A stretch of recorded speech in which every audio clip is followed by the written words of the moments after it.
हाँ जी, good morning.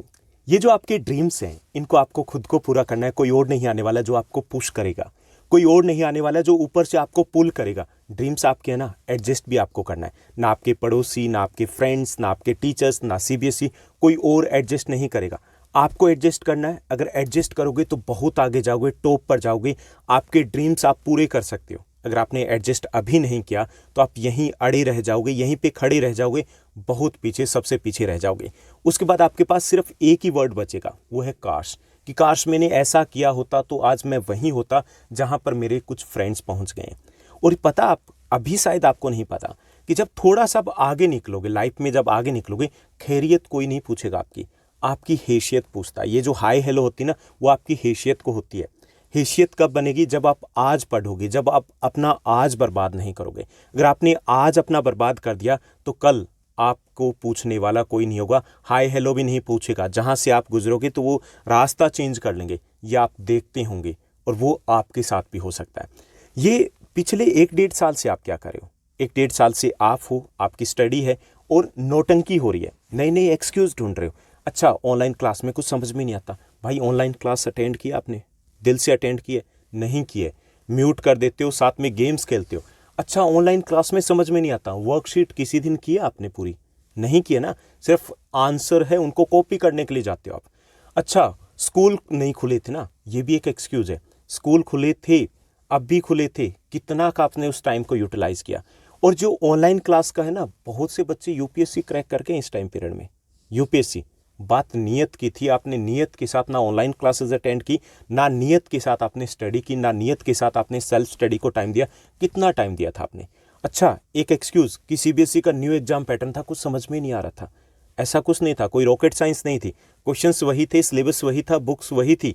आपने पढ़ाई नहीं ना, तब कहाँ से समझ में आएगा? अगर ये ही आपको डिफिकल्ट लग रहा है तो भाई रहने दे, आपके बस की बात नहीं है। दूसरा, कई सारे स्टूडेंट्स का ये था कि मेहनत भी की थी हमने, मेहनत भी की थी, लेकिन जब हम एग्जाम सेंटर में गए, क्वेश्चन पेपर को दे, सब कुछ गड़बड़ हो जाता है, भूल जाते हैं। नहीं, आपने भी नहीं की थी। आपने हो सकता है सिलेबस को कवरअप किया होगा, लेकिन छू करके भाग गए थे। कबड्डी कबड्डी थोड़ी खेल रहे थे कि टच किया और मार्क्स लेकर के आना है, ऐसा नहीं था। आपने वहां पर उस वे से, उस डेडिकेशन के साथ, उस डायरेक्शन में मेहनत नहीं की जैसे कि आपको करनी थी। अब जो जो एक्सक्यूज थे, किसके लिए थे? खुद को सेटिस्फैक्शन देने के लिए थी, कि आप खुद को कह रहे थे, समझा रहे थे कि ये एक्सक्यूज। जब तक आपके ये एक्सक्यूज रहेंगे तब तक आप टॉप नहीं कर सकते, तब तक आप वहां नहीं जा सकते जहां पर आपको होना चाहिए। एक ही चीज हो सकती है, या तो आपके एक्सक्यूज रहेंगे या फिर आप इनको एक्सेप्ट कीजिए और आगे जाइए। क्योंकि आगे जाना है तो हमें इन एक्सक्यूज को छोड़ना पड़ेगा, आपको एक्सेप्ट करना पड़ेगा कि आपने टाइम को बर्बाद किया है। आपने पिछले 1-1.5 साल, पिछला सेमेस्टर पूरा का पूरा आपने बर्बाद किया है। कहाँ बर्बाद किया है? 2 GB का डेटा था, उसको फूंक डाला है। उससे फूंकने से पहले आप सोते ही नहीं थे। आप 12, 13, 14 घंटे आप इंस्टाग्राम पे ऑनलाइन दिखते हो। कहाँ से आप स्टडी करोगे? कहाँ से आपके मार्क्स आ सकते हैं? आपको तो जो फ्रेंड्स स्टोरी डालते हैं, आपको टैग कर देते हैं, और उसके बाद आपको तो कमेंट्स करने से फुर्सत नहीं कि भाई कतई जहर लग रहे हो। अब ये कतई जहर लग रहे हो ना, तो या तो आप वहाँ पे ही यही करते रहिए, या फिर आप स्टडी कीजिए। दोनों चीज़ें एक साथ नहीं हो सकती। आपको खुद को मेंटेन करना है, तभी आप आगे जा सकते हो। ये जो बच्चे दिखते हैं ना आपको 95%, जो कमेंट सेक्शन में आपको मिलता है कि 39/40 आ रहे हैं, 40/40 आ रहे हैं, 38 आ रहे हैं, हमें लगता है कि इसके तुक्के लग गए। काफ़ी सारे स्टूडेंट्स को लगता है कि तुक्के लगे। ऐसा नहीं है। ये जो बच्चे हैं 7-8 घंटे डेली अपने टाइम जो है वो सेल्फ स्टडी को देते रहे हैं, फोकस्ड रहे हैं। इनके पास सोशल मीडिया के अकाउंट्स या तो है नहीं है, तो उसके पास स्क्रीन टाइम इनका फिक्स होता है। मैनेज किया अपने आप को, इतना इजी नहीं होता। ये जो चीज़ें हैं, डिस्ट्रैक्शंस जिनको हम कहते हैं, ये खुद की तरफ खींचते हैं हमें, लेकिन उन्होंने खुद को कहीं ना कहीं तो अटका के रखा ना, कहीं ना कहीं तो खुद को एडजस्ट किया ना। तो वही सब कुछ हमें करना होगा। तो यहाँ पर हम बात करेंगे कि अगर हमें टर्म 2 में, सेकेंड सेमेस्टर में आगे कुछ करना है तो क्या करना होगा। तो यहाँ पर जो स्टूडेंट्स इस चीज़ के लिए तैयार हैं कि हाँ हमने गलती की है, जो एक्सेप्ट करते हैं, तो उनके लिए आगे है।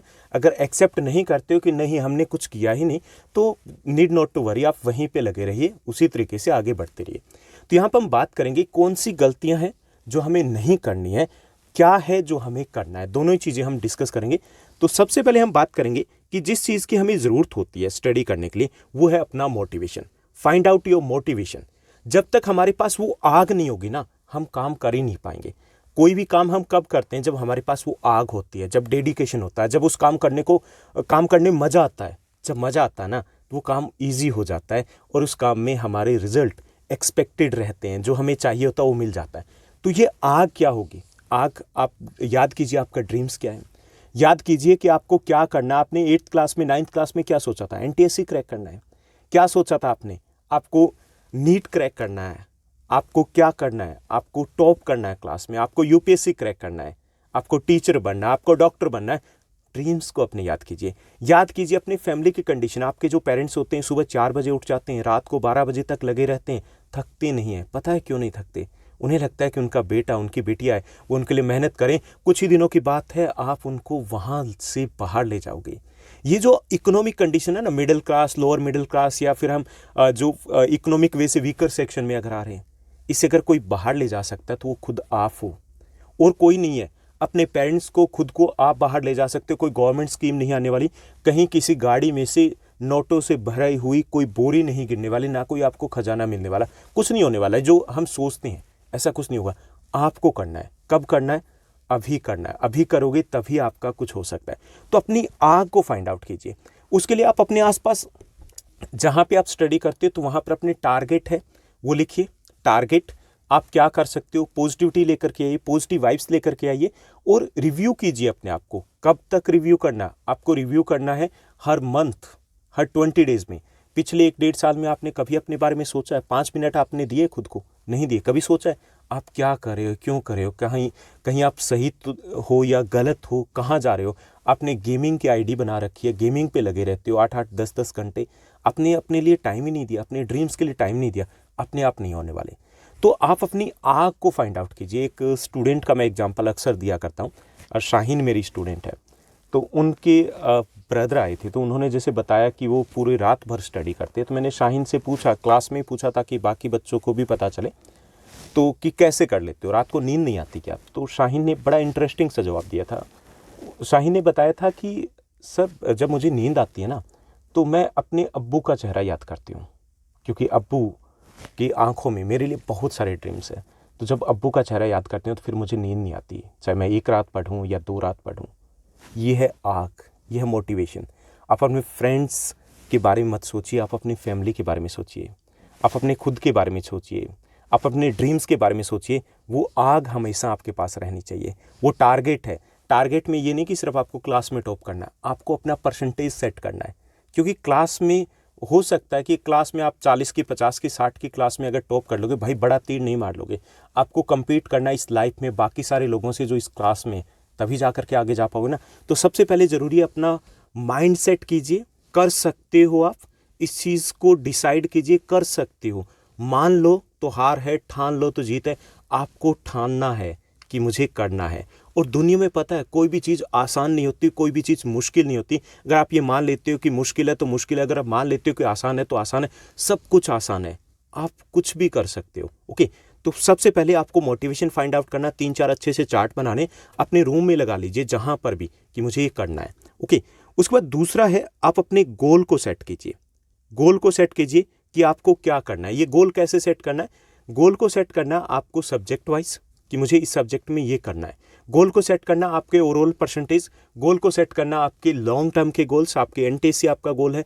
आपका गोल है कि 12th के बाद आपको क्या करना है, कहाँ एडमिशन लेना है। आपका गोल है UPSC, आपका गोल है डॉक्टर बनना है, नीट क्रैक करना है, आपका गोल है CA बनना है, CS बनना है। जो भी गोल है वो सेट कर लीजिए। जब गोल होता है ना, मज़ा आता है। अगर गोल ना हो, आपको मान लीजिए कि मैं आपको कहता हूँ कि भाई ISBT जाना है आपको, अगर आपको बताएं ना, मज़ा नहीं आएगा। अगर बता दीजिए कि ISBT क्यों जाना है, हम वहाँ से आगे कहाँ जाएंगे, मज़ा आता ना। गोल्स होता है तो हमें मज़ा आता है उस काम को करने में, कि हम क्यों करें। तो क्यों अगर पता होगा तो आप टायर्ड फील नहीं करोगे। क्यों अगर आपको पता होगा तो आप हमेशा एनर्जेटिक फील करोगे, पॉजिटिव वाइब्स आएगी। और पता है जब पॉजिटिव वाइब्स आती है, काम हमारा आसान हो जाता है। क्योंकि पॉजिटिव वाइब्स आती है ना, तो हमें वो चीज़ें इतनी ईजी लगती है, इतनी इंटरेस्टिंग लगने लगती है कि हमें लगता है कि हाँ, इसको करते जाएं। टाइम का हमें पता ही नहीं चलता। तो अपना गोल है वो सेट करना ज़रूरी है। उसके बाद तीसरा है डिस्ट्रैक्शंस, उनको अवॉइड करना है। अब अभी के लिए जो सबसे बड़ी समस्या है, कभी कभी तो मैं खुद भी सोचता हूँ कि हमने वो 12th या 10th कर ली, अच्छी बात थी कि उस वक्त ये सोशल मीडिया नहीं था, पता नहीं क्या होता हमारा। अब आपके पास डिस्ट्रैक्शंस है।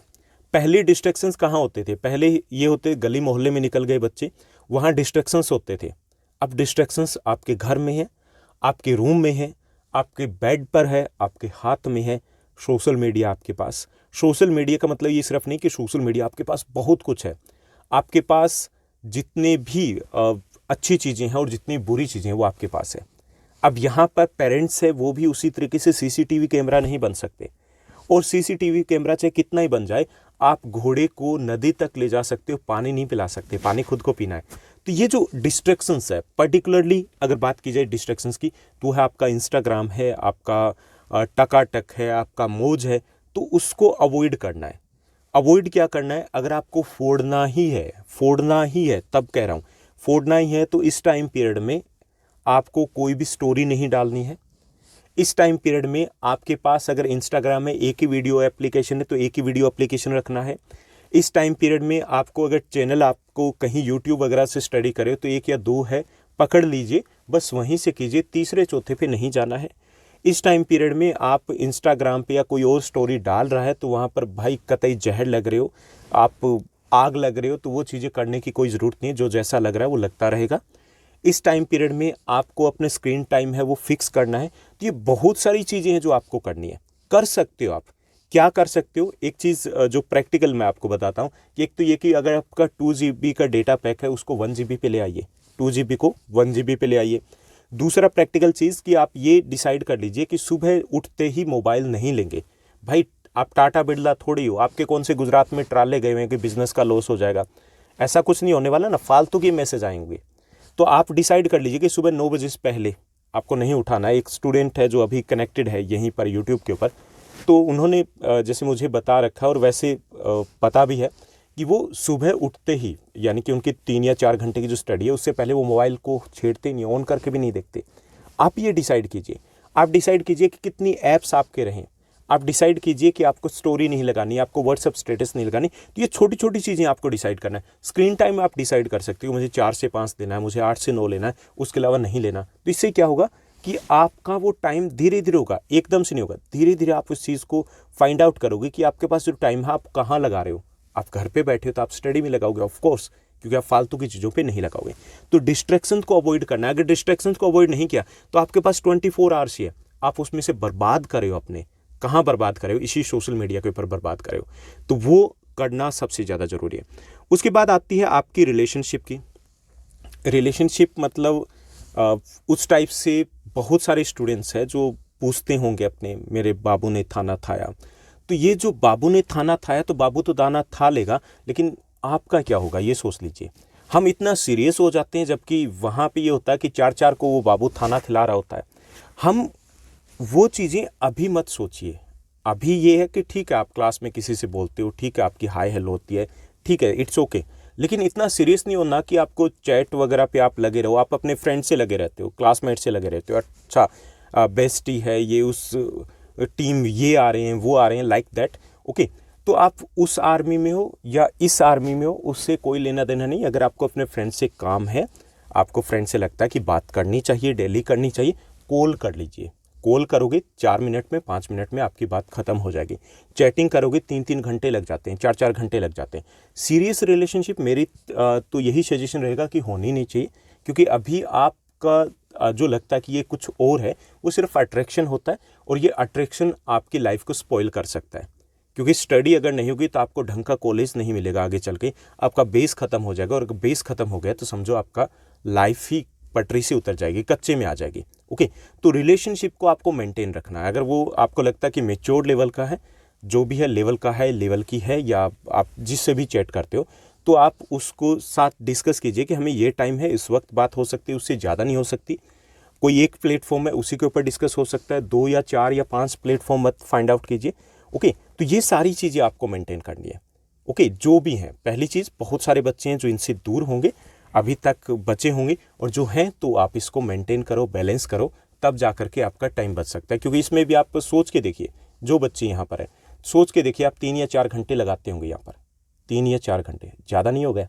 बहुत ज़्यादा है। ओके, उसके बाद जो फिफ्थ है जिनके ऊपर हमें फोकस करना है वो है कंपैरिजन। हम कंपैरिजन करते हैं किन से? अपने फ्रेंड्स के साथ।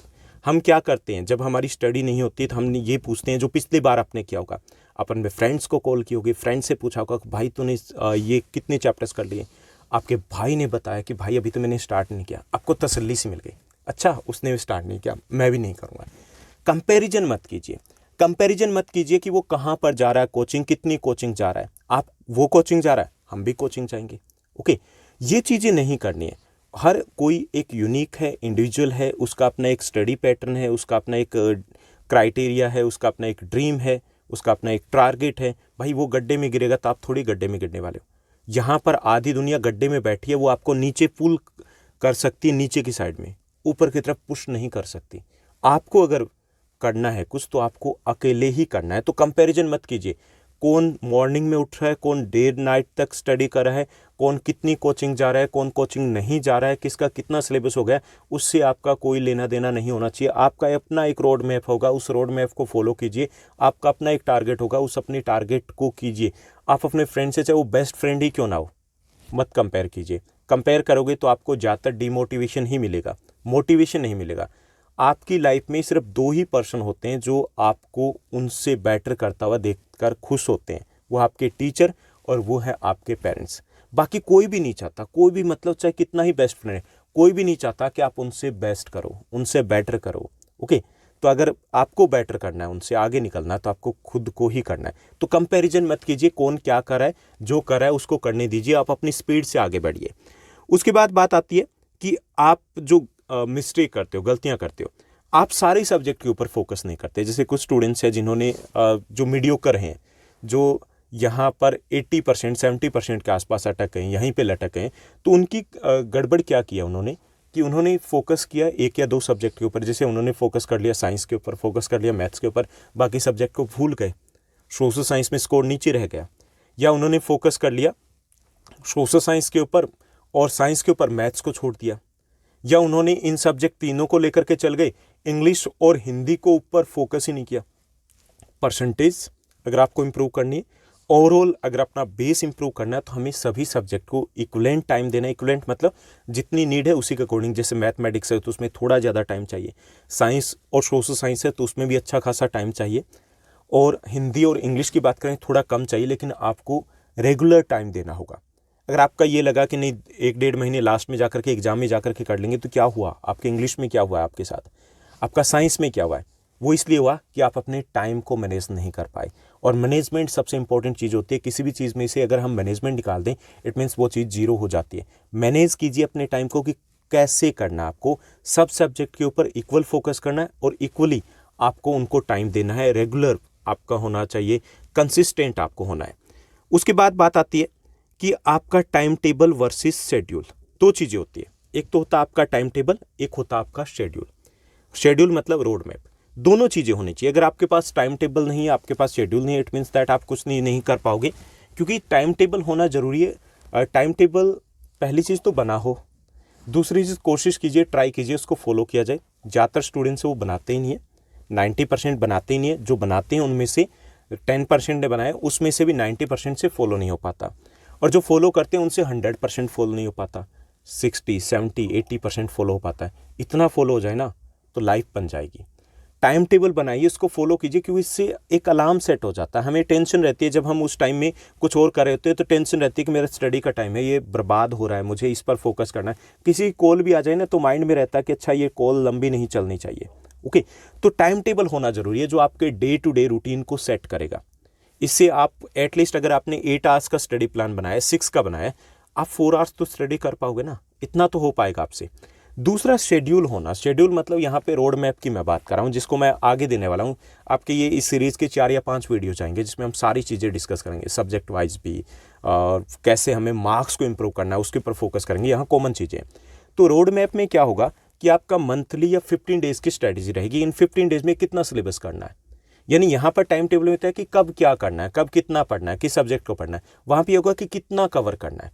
कितना जो कवर करना है वो आपको एक तो सेटिस्फेक्शन सा रहेगा थोड़ा सा कि हाँ मेरा इतना सिलेबस हो गया, वो होच पोच नहीं हो पाएगा। ओके, आप टारगेट ओरिएंटेड रह पाओगे। तो वो रोड मैप भी होना जरूरी है कि इस महीने मुझे इतने चैप्टर्स करने हैं इस सब्जेक्ट के। ओके, तो इससे क्या होगा कि एक सब्जेक्ट के ऊपर फोकस नहीं हो पाएगा, सारे सब्जेक्ट एक साथ लगेंगे। और दूसरा ये कि टाइम टेबल में भी अगर किसी एक दिन आपका स्पॉइल हो गया है, किसी भी कारण से फंक्शन हो गया या कुछ भी है, तो भी आप दूसरे दिन थोड़ा सा ज़्यादा मेहनत कर पाओगे। क्यों कर पाओगे? क्योंकि आपको पता है कि मेरा मंथली टारगेट ये था, 15 डेज़ का टारगेट ये था। तो ये दोनों चीज़ें आपके पास होनी ज़रूरी है। उसके बाद बात आती है आपकी कंसेप्ट फॉर्मेशन की। स्टडी करना है।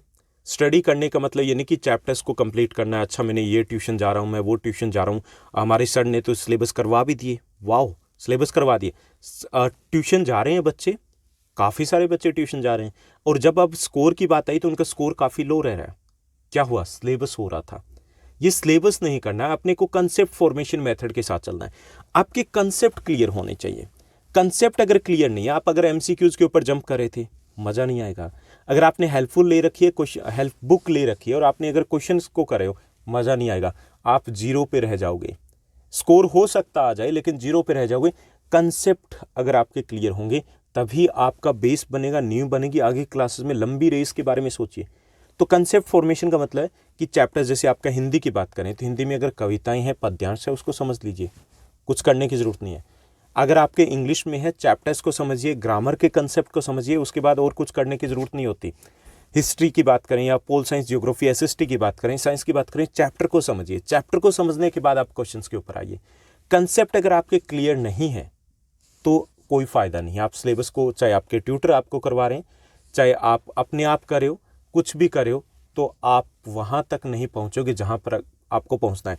अगर कंसेप्ट फॉर्मेशन के साथ आप नहीं जा रही हो तो आपके साथ वही होगा जैसे एग्जाम सेंटर में गए, अच्छा वहाँ पे क्वेश्चन के थोड़े से ऑप्शन चेंज हो गए, कुछ थोड़ा सा अलग आ गया, मुझे तो कुछ समझ में नहीं आया, सब कुछ गड़बड़ हो गया। क्यों गड़बड़ हो गया?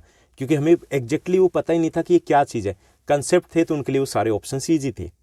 ओके, तो कंसेप्ट फॉर्मेशन मेथड है, उसके साथ हमें जाना है। हमें चैप्टर्स को लाइन बाय लाइन एनसीईआरटी से स्टडी करनी है। हमें वो पता होना चाहिए कि कहानी क्या है, माजरा क्या है। अगर हमें वो बेस पता तो हमें कोई प्रॉब्लम नहीं आएगी। और दूसरा, इंटरेस्टिंग हो जाता है, मज़ा बड़ा आता है, पता चलता है कि अच्छा इस चैप्टर में है ही कुछ नहीं, होता भी कुछ नहीं है। क्लियर? तो कंसेप्ट फॉर्मेशन के साथ जाना है। उसके बाद है क्वालिटी वर्सेस क्वांटिटी, जिसकी अभी मैंने बात की कि ये ट्यूशन का या फिर अगर हम बात करें आपकी कोचिंग क्लासेस की है या फिर चैप्टर को सिलेबस करने की रेस नहीं है। अब यहाँ पर कुछ बच्चे हैं 15 डेज़ के बाद कमेंट्स करना शुरू कर देंगे जेन के फर्स्ट वीक में, मेरा सारा सिलेबस हो गया है, सब कवर कर लिया। मेरे ट्यूशन वाले टीचर ने, ट्यूशन वाली मैम ने तो पहले फर्स्ट टर्म में ये सारा करवा दिया था, अच्छा हमने तो ये कर लिया। ऐसे नहीं करना है, आपको करना नहीं है, आपको वो क्लियर करना है, क्वालिटी के ऊपर फोकस करना है। क्वांटिटी से कोई मतलब नहीं कि सारे चैप्टर आपने पहले कर लिए, कोई इसके लिए कोई अलग से अवार्ड शो नहीं है, ये रेस नहीं है, और रिकॉर्ड नहीं बनने वाला, ओलंपिक्स में आपका सिलेक्शन नहीं होने वाला। बात आती है कितना अच्छे से किया, अच्छे से कीजिए। एक चैप्टर आपने कर लिया मतलब उसमें कहीं पे भी किंतु परंतु इफ बट नहीं रहना चाहिए। कहीं से भी, इस कोने से उस कोने से, जहाँ से भी क्वेश्चन आए तो आपको क्लियर होना चाहिए। ओके, तो क्वालिटी पे फोकस करना है, क्वांटिटी पे नहीं। और क्वालिटी पे फोकस कब होगा? जब आप रोड मैप तैयार करोगे टाइम टेबल के साथ कि आपको इस महीने में इतने चैप्टर करने, आपको दिसंबर में ये हो जाना चाहिए, जैन में ये हो जाना चाहिए, फेब में ये हो जाना चाहिए। वो आपका सही से रोड मैप अगर तैयार है, रोड मैप तैयार है तो आप अच्छे से कर पाओगे। अगर रोड मैप तैयार नहीं है तो क्या होगा? आप भागा दौड़ रहेगी कि अच्छा कब तक पूरा कर ले, अच्छा यहाँ तक पूरा कर ले। पूरे करने का कोई फ़ायदा नहीं है। ओके, क्वालिटी के ऊपर फोकस कीजिएगा, और क्वालिटी पे फोकस करना है, आपको कंसेप्ट के ऊपर फोकस करना है, कंसेप्ट फॉर्मेशन मेथड से जाना है। और दूसरा ये कि आपके पास रोड मैप होना चाहिए, तभी आप ऐसा कर पाओगे। उसके बाद बात आती है आपकी कोचिंग वर्सेस सेल्फ स्टडी की। अब जैसे बहुत सारे स्टूडेंट्स हैं जो कोचिंग नहीं जा रहे थे और उनको लगता है कि हमारा स्कोर इसलिए डाउन चला गया। बहुत सारे स्टूडेंट्स हैं जिनको लगता है कि हम कोचिंग जा रहे हैं इसलिए हमारा स्कोर ठीक ठाक रह गया, वरना और भी डूब जाते। तो क्या कोचिंग ही एकमात्र सॉल्यूशन है, अकेला सॉल्यूशन है कि बस कोचिंग जाएंगे तो ही हमारा स्कोर आ गया? ऐसा नहीं है। सबसे इंपॉर्टेंट है आपकी सेल्फ स्टडी। आपका जो ट्यूटर है, आपके जो क्लास टीचर हैं, आपके जो सब्जेक्ट टीचर है, वो आपको जो कुछ भी दे रहे हैं उसका आउटपुट आप कब दोगे? वो जब दोगे जब आप सेल्फ स्टडी करोगे। सेल्फ स्टडी कितनी करनी चाहिए? मान लीजिए कि आप किसी सब्जेक्ट को, आपको स्कूल में पढ़ाया जा रहा है 1 घंटा पढ़ाया जा रहा है, तो आपको उसके लिए लगभग 1.5 घंटा 90 मिनट्स घर पे देना होगा सेल्फ स्टडी। मैथ्स जैसा सब्जेक्ट है तो उसके लिए अगर आपने 1 घंटा किया तो 2 घंटे आपको सेल्फ स्टडी देना होगा। कोई फ़ायदा नहीं है, अदरवाइज आप क्या कर रहे हो, 5 घंटे आप स्कूल में रह रहे हो, मान लीजिए सपोज कर लीजिए कि 5 घंटे अगर आप स्कूल में जा रहे हो, 3 घंटे की आप कोचिंग क्लासेस जा रहे हो, 8 घंटे जा रहे हो, तो क्या आप 12 घंटे सेल्फ स्टडी कर पाओगे? नहीं कर पाओगे। तो यहाँ कोचिंग अगर जा रहे हो तो पहली चीज़ ये कि कोचिंग कौन से सब्जेक्ट की जानी है, पहली चीज़ तो ये है कि अवॉइड कर सकते हो, दैट्स ग्रेट, अवॉइड कर सकते हो, सबसे अच्छी बात है।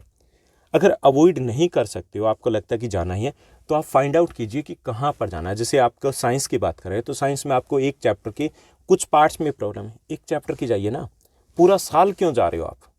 जो चैप्टर्स आपको आ रहे हैं उसके लिए भी आप जा रहे हो, जाने का मतलब समझते हो ना कि आपके 2 से 3 घंटे आप खराब कर देते हो एक सब्जेक्ट की कोचिंग के लिए। तो उन टॉपिक के ऊपर, इसे ही तो टाइम मैनेजमेंट कहते हैं, इसे ही तो आपका खुद का मैनेजमेंट कहेंगे। तो आपको जहाँ पर कंसेप्ट में प्रॉब्लम है तो उसी की कोचिंग चाहिए। ऐसे मैथमेटिक्स में आपको 1, 2, 3 जहाँ पर आपको इश्यूज आ रहे हैं तो उन यूनिट को कीजिए ना, पूरे पे के लिए आप अपना पूरा टाइम मत दीजिए। दूसरा ये कि कोचिंग है, पास मत देखिए, अगर आपको जाना ही है तो आप क्वालिटी देखिए कि जहाँ पर बेटर तरीके से आपको करवा पा रहे हैं। ओके, तो मेरी तरफ से ये सजेशन है कि अगर कोचिंग जा रहे हो, नीड है तभी जाइए, और जा रहे हो तो जो कंसेप्ट आपको नहीं आ रहे, जो चैप्टर्स नहीं आ रहे, उनकी कोचिंग जानिए, पूरे टाइम नहीं जाना। अब क्या हो रहा था, काफ़ी सारे स्टूडेंट्स अच्छा एक दिन का ब्रेक और उस दिन ट्यूशन जा रहे हैं, कोचिंग जा रहे हैं, क्यों? सर ने बुलाया, मैम ने बुलाया। भाई ये कौन सा साइंस आ गया, कौन सा रॉकेट साइंस आ गया कि अच्छा वहाँ जा करके आप करोगे, डिस्कस करोगे? मतलब आपको खुद के बारे में पता ही नहीं कि आप कर क्या रहे हो, कर क्या रहे हो। तो अगर आपको ये नहीं पता तो आप कोई फ़ायदा नहीं है, आपको अपना रास्ता नहीं पता, आपको यही नहीं पता कि आपको कितना सिलेबस रहता है, कैसे करना है, क्यों नहीं करना। मतलब टीचर्स ने आपको 2 महीने 3 महीने जो देना था दे दिया, अब तो आपकी बारी है ना, आपकी टर्न है, आपको वापस देना है। और सेल्फ स्टडी के बिना कुछ नहीं होगा, क्लियर? सेल्फ स्टडी आपको करनी ही करनी है। अगर आप ट्यूशन कितनी जाते रहोगे, जब तक आप सेल्फ असेसमेंट नहीं करोगे तब तक कुछ नहीं हो सकता। तो ये भी आपके लिए इंपॉर्टेंट रहेगा। इसके बाद एक और चीज़ जो बहुत इंपॉर्टेंट है वो है आपका बेड टाइम। इसको फिक्स रखना है इन मंथ्स में, आपके एग्जाम से पहले तक। आपके सोने का टाइम अगर फिक्स नहीं होगा तो आपका उठने का टाइम फिक्स नहीं होगा, या फिर आप लेज़ी फील करोगे, क्लास में ट्यूशन में लेज़ी फील करोगे, आपको मज़ा नहीं आएगा, पढ़ने में फोकस नहीं कर पाओगे। तो अपना बेड टाइम ज़रूर फिक्स कर लीजिए कि आपको अगर 12 बजे सोना है तो 12 बजे सोना है। जो भी चैट वगैरह कर रहे हो, पहली चीज़ तो करनी नहीं है, आपको स्टडी करनी है। अगर कर भी रहे हो किसी से या जो भी चीज़ है तो उसको उसी वक्त किए, नहीं कि उससे 5 मिनट भी एक्स्ट्रा नहीं हो सकते, क्लियर? तो बेड टाइम को फिक्स करोगे तो उससे आपको सुबह उठने में ज़्यादा इश्यूज़ नहीं आएंगे। दूसरा ये कि जब बेड टाइम हमारा फिक्स हो जाता है, अगर आप 5 घंटे भी सोओगे ना तो भी आप फ्रेश फील करोगे 10 या 15 दिनों के बाद, क्योंकि बॉडी आपकी एडजस्ट हो जाएगी, उसको पता चल जाएगी कि आप 12 बजे सोते हो, 5 बजे उठते हो, 4 बजे उठते हो।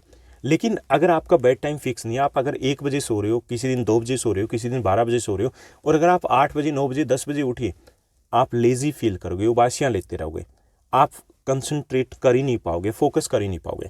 तो ये फिक्स करना भी आपके लिए बहुत ज़्यादा इंपॉर्टेंट रहेगा। तो इन सारी चीज़ों को आपको ध्यान में रखना है अगर आपको फोड़ना है। और एक चीज़ मान के चलिए कि आप फोड़ सकते हो, आप आसानी से फोड़ सकते हो, क्योंकि आप में वो पोटेंशियल है। बस आपको फोकस करना है कि मुझे ये करना है, और करना है तो करना है। बहुत सी बार मैं आपको बोलता हूँ कि जो लोग सक्सेसफुल होते हैं और जो लोग सक्सेसफुल नहीं होते, उसमें एक लाइन का डिफरेंस होता है, वी वॉन्ट टू और वी हैव टू।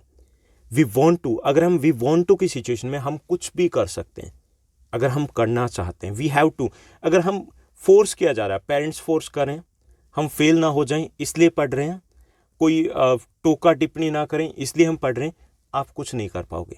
अगर हम मन से करेंगे ना, वी वॉन्ट टू, हमें करना है, तभी आप कुछ कर पाओगे। तो ये कुछ टिप्स थी जिनको आपको अपने माइंड में रखना है, नोट कर लीजिए। नोट करने के बाद अपने जहाँ पर भी आप स्टडी करोगे तो वहाँ पर आप इसको लगा सकते हो, ताकि आपको पता चले कि आपको क्या करना है क्या नहीं करना। इस सीरीज़ में काफ़ी सारी वीडियोस मैं लेकर के आऊँगा जिसमें हम सारी चीज़ें डिस्कस करेंगे, रोड मैप भी, आपका सिलेबस भी, आपको कैसे आपका नेक्स्ट जो आपके 75 डेज़ है उनका शेड्यूल भी, तो सारी चीज़ें हम धीरे धीरे करके डिस्कस करने वाले हैं। हाँ, एक और चीज़ जो वीडियो काफ़ी पहले भी आ चुकी है, इसको मैं रीपोस्ट करने वाला हूँ, वो है नाइट स्टडी टाइम टेबल। ये जो टाइम है इसमें हम नाइट स्टडी कर सकते हैं, टाइम को यूटिलाइज़ कर सकते हैं। तो क्या करना है, कैसे करना है, किस टाइम तक करना है, किस टाइम कौन सा सब्जेक्ट पढ़ना है, किस टाइम हमें किस टाइप से हमें अपने आप को एनर्जेटिक फील करवाना है, तो वो सारी चीज़ें मैंने डिटेल में डिस्कस किया। तो इस वीडियो को पहले मैं पोस्ट कर चुका हूँ, लेकिन अब इवनिंग तक दोबारा से रीपोस्ट कर दूंगा। ओके, और ये वीडियो अगर अच्छी लगी तो इसको लाइक शेयर और ज़रूर कीजिएगा। Thank you, bye bye, have a nice day.